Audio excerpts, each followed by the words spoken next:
शिवाचे पर्वत जळते पापाचे सुंदर असं काय दिलंय बाबा प्रमाण दिलंय प्रमाण ते प्रमाण खरं तर असं नाही हे प्रमाण कसं आहे घेता नाम विठोबाचे पर्वत जळते पापाचे मात्र या ठिकाणी शंकराचं नाव लावून इतकं सुंदर असं प्रमाण दिलंय बाबांनी बस बघायचंच काम नाही का बाबा आहे का बघायचं काम आहे का किती सुंदर दिलंय बरं घेता नाम शंकराचे पर्वत जळते पापाचे असं माझ्या शिवशंकराचं याच्या भक्तीचं महात्म्य याच्या नामाचं महात्म्य तुम्हाला एक कथा सांगू का भगवंतापेक्षा त्याच्या नामाची महिमा जास्त आहे कुणापेक्षा भगवंतापेक्षा त्याच्या नामाची महिमा जास्त आहे तुम्हाला मी घेऊन जातो बघा त्रेतायुगात कुठं नेतोय त्रेतायुगात नेतोय आता आपण कलियुगात आहोत बरोबर आहे की नाही आपण जाऊ त्याला त्रेतायुगात सर्वांनी डोळे बंद करा त्रेतायुगात गेल्याचा भास करा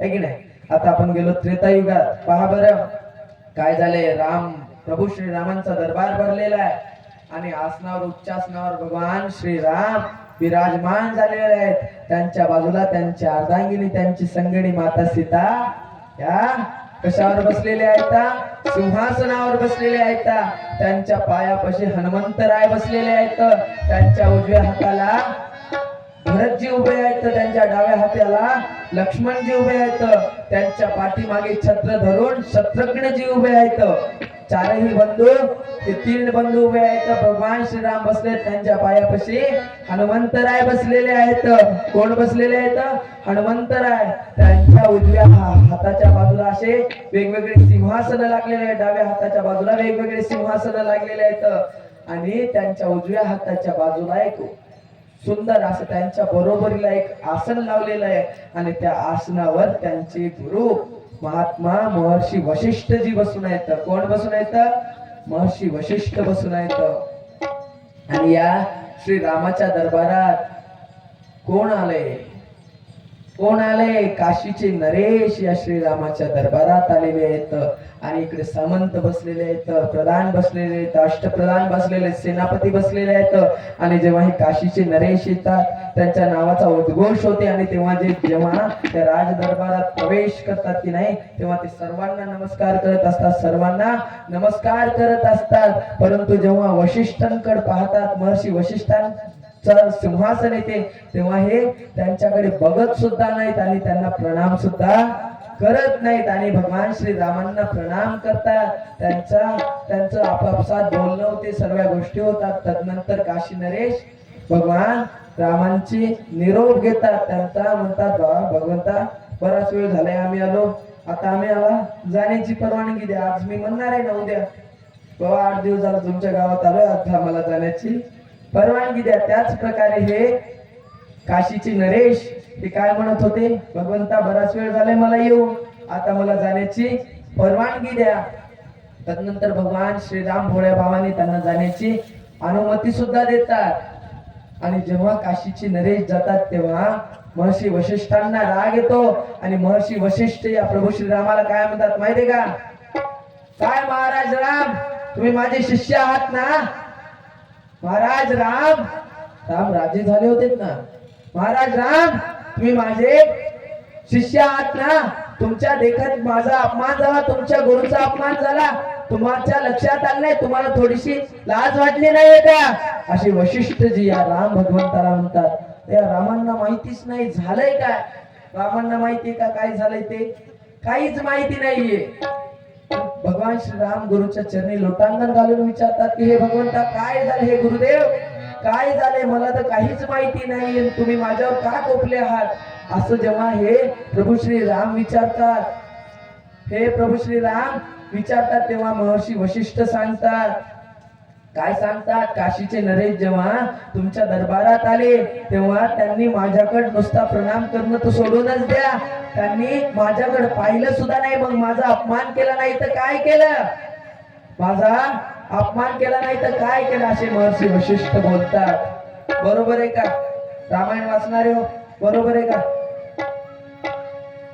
काय म्हणतात मग माझा अपमान झाला नाही तर काय झालं असे भगवान श्रीरामांना महर्षी वशिष्ठ सांगतात तेव्हा ते म्हणतात कुठं गुन्हा केला तुमचा अपमान, तेव्हा सांगतात काशीच्या नरेशाने. तेव्हा भगवान राम काय करतात, प्रण करतात की या काशीच्या नरेशाला एकतर तुमचा पायात लोळवेल, नाही त्याचं मस्तक कापून आणेल, असं प्रण कोण करतात, भगवान राम करतात.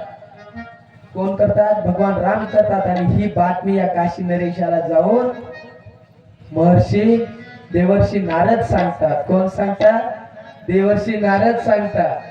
देवर्षी नारद काय म्हणतात, काशी नरेश पळा पळा पळा पळा पळा पळा, तुम्ही मरले मेले मेले तेवढे, काय झालं काय झालं काय झालं, तेवढं तुम्हाला मारलं मारलं मारलं, ते कोण मारलं म्हणजे रामराजा तुमच्यावर चालून येणार आहे, रामराजा तुमच्यावर चालून येणार आहे. भगवान श्रीराम तुम्हाला काय करणार आहे, मारणार आहेत, कुठेतरी पळा.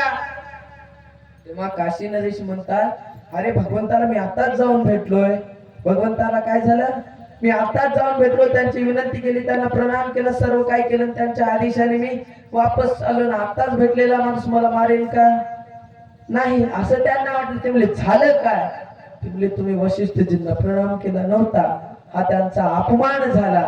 आणि म्हणून वशिष्ठांच्या आज्ञेवरून तुम्हाला भगवान श्रीराम काय करण्यासाठी येत आहे, मारण्यासाठी येत आहे. तेव्हा हे काशी नरेश भयभीत होता. तेव्हा भगवंता तुमच्यामुळेच मी त्यांना प्रणाम केला नाही. आता हे खरं कारण आहे, नारदांना तुम्ही कळीचं का म्हणता, कळीचं का म्हणता. जेव्हा हे काशी नरेश भगवान श्रीरामाची भेट घेण्याकरिता, त्यांचा राज्याभिषेक सोहळा पाहण्याकरिता अयोध्येत गेले होते, तेव्हा जात होते, तेव्हा हे नारद महर्षी यांना वाटत भेटतात. आणि वाटत भेटल्याच्या नंतर हे महर्षी नारद त्यांना काय म्हणतात माहितीये, हे म्हणतात काशी नरेश तुम्ही कुलवंत क्षत्रिय आहात, तुम्ही काय आहात, कुलवंत क्षत्रिय आहात. आणि या श्रीरामांचे गुरु कुलगुरु जे यांच्या राजधानीत यांच्या बरोबरीला असतात, हे महर्षी वशिष्ठ हे कुळाचे ऋषी नाही येत, कुळाचे ब्राह्मण आहेत का, हे नाही येत. मग कुळाचे ब्राह्मण नसल्याने याला तुम्ही काय करू नका, प्रणाम करू नका. असं कोण सांगतंय, देवर्षी नारद सांगतात. कोण म्हणतंय, देवर्षी बोला चला, कोण म्हणतंय, नारद म्हणते. म्हणून तुम्ही काय म्हणताय नारदाला, कळीचा नारद. हे कारण आहे की नारदांना कळीचं का म्हणतात. मग या नारदाने असं सांगल्याच्या नंतर हे गेला बिचारा. आता ह्या काशी नरेश बिचारा देवर्षीनं सांगितल्यामुळे गेला. आणि गेल्याच्या नंतर वशिष्ठांना प्रणाम केला का, नाही केला. नाही केल्यामुळे याच्यावर काय झालं, संकट ओढावून आला. आता हे काशी नरेश या देवर्षींना म्हणतात, देवर्षी तुमच्यामुळं मला मरायची वेळ आली, तुमच्यामुळं काय झालं, मला मरायची वेळ आली. आता मला वाचवण्याचा उपाय फक्त तुम्हीच सांगू शकता. कोण सांगू शकते, तुम्हीच सांगू शकता. आता काहीही करा आणि मला वाचवा, काय करायचं करा, मात्र मला वाचवा. असं कोण बोलतंय, कोण बोलतंय,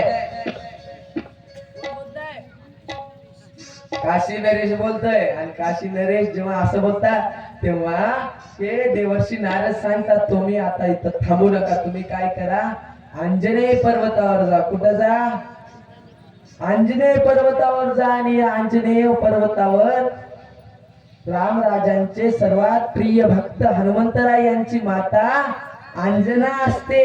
आणि तुम्ही तिच्या शरणागतीला जा, तुम्ही तिला शरण जा आणि तिच्याकडून वचन घ्या की ती तुमचं रक्षण करेल. आणि जोपर्यंत वचन देत नाही तोपर्यंत तिला सांगू नका की तुमची हत्या कोण करणार, तुम्हाला मारायला कोण यायलंय, हे तोपर्यंत सांगू नका जोपर्यंत ती तुम्हाला वाचवण्याचं आश्वासन देत नाही, जोपर्यंत ती तुम्हाला शरणात घेत नाही तोपर्यंत सांगायचं का, नाही सांगायचं. मग हे काशी नरेश पळत पळत पळत पळत अंजनेय पर्वतावर जातात. कुठे जातात, अंजनेय पर्वतावर जातात. आणि अंजनेय पर्वतावर गेल्याच्या नंतर त्राहिमाम त्राहिमाम त्राहिमाम माता त्राहिमाम अशा प्रकारचे स्वर करायला लागतात. आणि इतक्यातच शिवपूजेत बसलेली माता अंजना धावत पळत बाहेर येतील. पाहते तर काय, काशीचे राजा काशी नरेश आले तर. आणि हे म्हणतात त्राहिमाम त्राहिमाम त्राहिमाम. तेव्हा माता अंजना विचारते, काय झालं नरेश, तुम्ही पाहायला ते एक राजासारखे दिसता आणि तुम्ही त्राही त्राही करत माझ्याकडे का आलात. असं कोण विचारते, माता अंजना विचारते तेव्हा काशी नरेश सांगतात एका राजाकडून मला प्राणांची भीती आहे की मग तो व्यक्ती माझी हत्या करणार आहे, म्हणून मी तुमच्या शरणागती आलोय, मी तुम्हाला शरण आलोय, तुम्ही काय करा, माझं रक्षण करण्याचं वचन मला द्या. असं कोण म्हणतंय? काशी नरेश म्हणताय. आणि काशी नरेश असं म्हटल्याच्या नंतर ही माता अंजना त्यांना विचारते तुमची हत्या कोण करणार आहे, तुम्हाला मारण्याकरता कोण येत आहे? तेव्हा हे सांगतात तुम्ही जोपर्यंत मला वचन देत नाही की तुम्ही माझं रक्षण कराल तोपर्यंत मी सांगल का? हो नाही सांगत. तोपर्यंत मी सांगल का? नाही सांगत. माता अंजनेची वेगवेगळ्या प्रकारची विनवणी करून हे काशी नरेश त्यांच्याकडून काय करतात? वचन घेतात की ते तुम्ही माझ्या प्राणांचं रक्षण करशाल. तेव्हा माता अंजना वचन देतात. काय वचन देतात? माझा पुत्र हनुमंतराय, माझा बलाढ्य पुत्र हनुमंत कुणाचा भक्त आहे? प्रभू श्री रामांचा भक्त आहे. याने रावणासारख्या लोकांना सोडलं नाही. असं या पृथ्वीवर कोण आहे ज्याच्यापासून माझा मुलगा तुमचं रक्षण करू शकत नाही? म्हणून मी तुम्हाला वचन देते. वचन काय वचन देते? की तुमचं रक्षण करण्याचं दायित्व माझ्याकडे आहे आणि तुम्ही इथे बसा, असं वचन माता अंजना या काशी नरेशाला देते. जेव्हा काशी नरेशाला वचन देते तेव्हा काशी नरेश अत्यंत आनंदात होतात, आनंदी होतात. आणि तेव्हा माता अंजना विचारते तुम्हाला मारण्याकरिता कोण येत आहे? तुम्हाला मारायला कोण येतंय गुरुजी? कोण येत आहे? प्रभू श्री राम येत आहेत. असं जेव्हा हा काशी नरेश सांगतो तेव्हा माता अंजना भयभीत होतात, आश्चर्यचकित होतात. माझा मुलगा ज्याच्या नावाने मी तुला वचन दिले त्याचाच देव तुला मारण्याकरिता यायला, मग मी तुझं रक्षण करू कसं शकते? तेव्हा एक काशी नरेश त्यांना सांगतात. काय सांगतात? माता तुम्ही मला वचन दिले, वचन की माझ्या प्राणांची रक्षा तुम्ही करणार, मग प्राण जाय पर वचन न जाय ही रीत आहे आपल्या भारत देशाच्या कुल परंपरेची. काय आहे? रीत आहे. मग तुम्ही तुमचं वचन मागं घेऊ शकत नाही असं कोण म्हणतंय? काशी नरेश म्हणतायत. आणि यांची ही विनवणी ऐकून माता अंजना हनुमंतरायांचं आवाहन करतात. हनुमंतरायांना बोलवतात. काय म्हणतात? हनुमंता प्रकट हो. काय म्हणतात?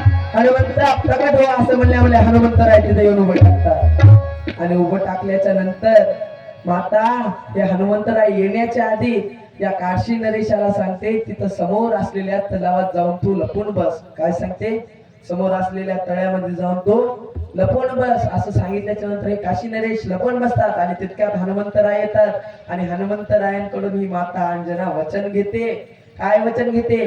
ती म्हणते मी एका व्यक्तीला कोणी समोरून त्याला मारण्याकरिता येत असेल तर त्याच्या प्राणांची रक्षा करण्याचं वचन दिलंय. मग तू मला वचन दे, मी ज्याला माझ्या शरणागत जो माझा आहे ना त्याच तू काय करशील?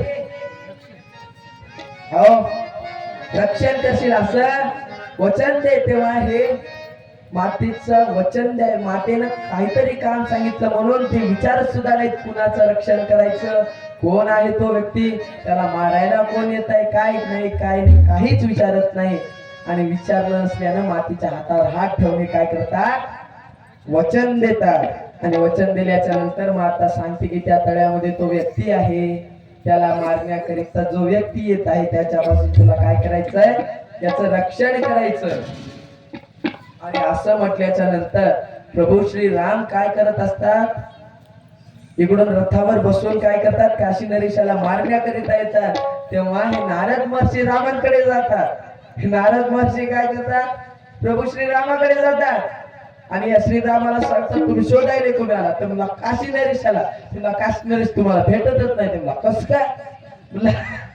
काशी नरेश लपून बसला. मला कोठे लपला? मला आंजनेय पर्वतावर लपलाय. मला आंजनेय पर्वतावर तुमचा भक्त हनुमान याचं रक्षण करा. बघा कशा कळ लावते हनुमान.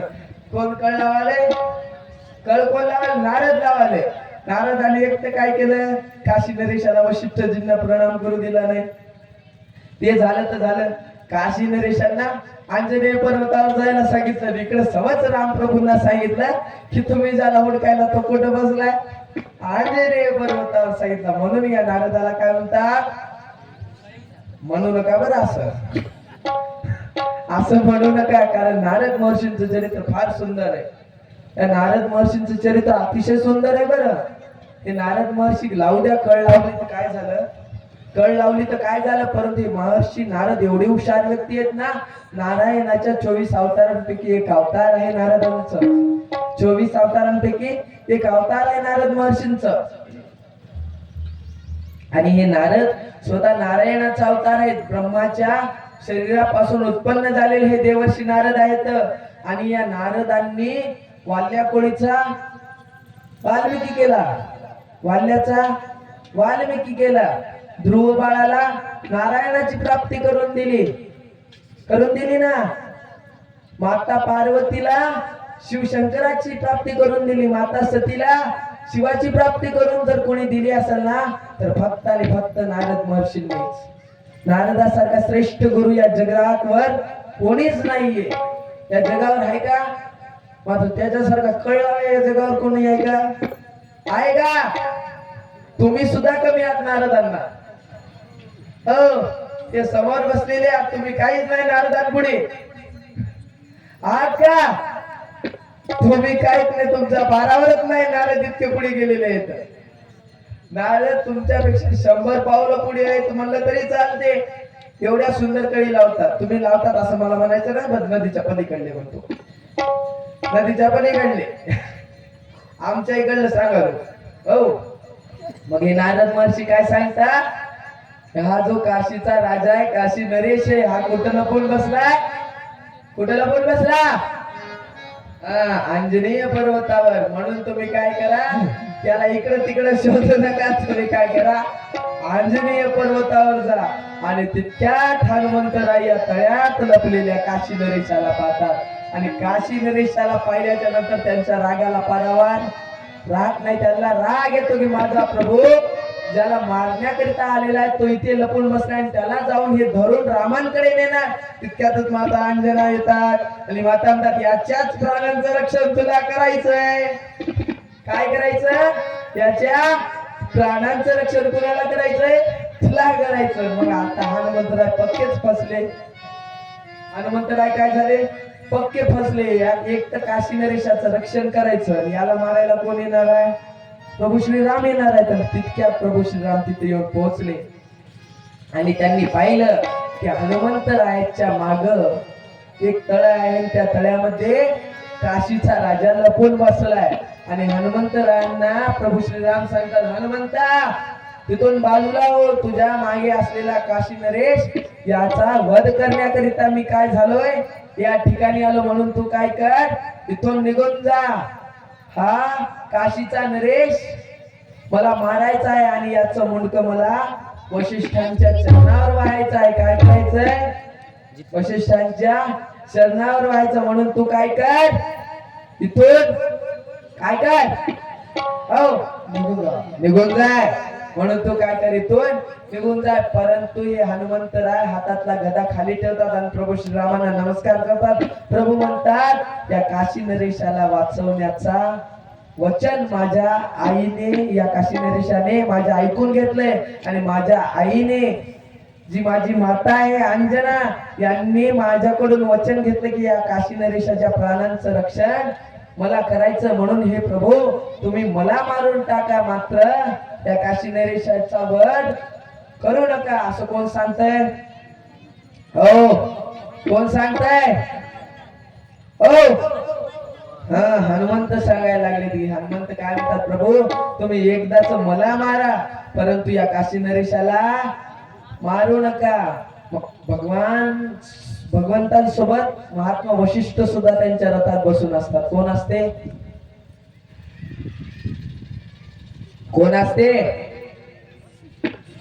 महात्मा वशिष्ठ सुद्धा या रामांबरोबर आलेले असतात. आणि वशिष्ठ म्हणतात, तुमचा भक्त हनुमंत आहे म्हणून, हो लक्ष द्या इकडे, तुमचा भक्त हनुमंत आहे म्हणून तुम्ही या काशी नरेशाला मारणार चले.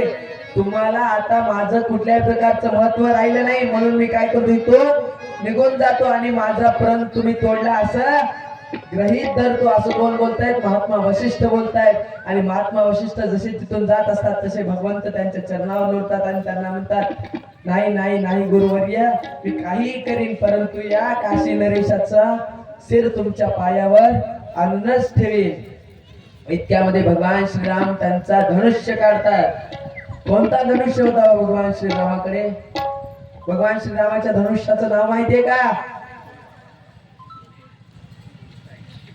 भगवान श्रीरामाच्या धनुष्याचं नाव होतं सारंग.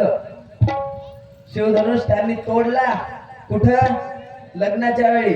त्यांच्या धनुष्याचं नाव काय होतं? सारंग नावाचा धनुष्य भगवान श्रीराम धारण करायचे आणि या सारंग नावाच्या धनुष्यावर त्यांनी बाण ठेवला. काय ठेवला? बाण ठेवला आणि प्रत्यंच्या चढवलीन तो बाण असा सोडला. तत्क्षणी हनुमंत राय हात जोडून उभे टाकले, बोलायला लागले, श्रीराम जय राम जय जय राम.